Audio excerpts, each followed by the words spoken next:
NTV 19 বছর পেরিয়ে 20 বছরে পা দিচ্ছে, অর্থাৎ এনটিভি এখনো যুবক রয়ে গেছে। তো এই যৌবনে থাকা এনটিভি 19 বছর পেরিয়ে এসেছে দৃপ্ত পায়। তার বিভিন্ন অনুষ্ঠানমালা যা আছে সেই অনুষ্ঠানমালাগুলোতে যেমন বিনোদন আছে, তেমনি তথ্যের পরিবেশনা আছে।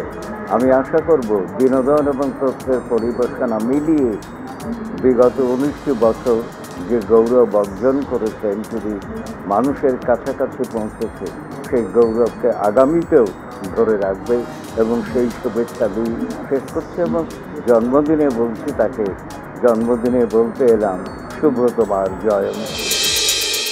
বাংলাদেশের গণমাধ্যম জগতে এনটিভির যে উজ্জ্বল ভূমিকা, বিশেষ করে বস্তুনিষ্ঠ সংবাদ পরিবেশনের ক্ষেত্রে এবং বিভিন্ন মতকে ধারণ করার যে প্রচেষ্টা তারা দেখিয়েছেন, তার জন্য অবশ্যই তারা ধন্যবাদ পাবেন।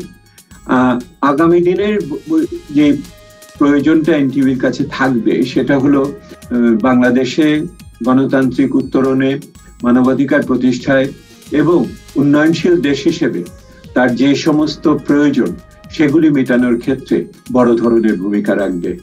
বাংলাদেশে একটি বহুত্ববাদী গণতন্ত্রের ভিত্তির অংশ হিসেবে এনটিভির ভূমিকাকে আমি আগামী দিনে বড়ভাবে দেখি।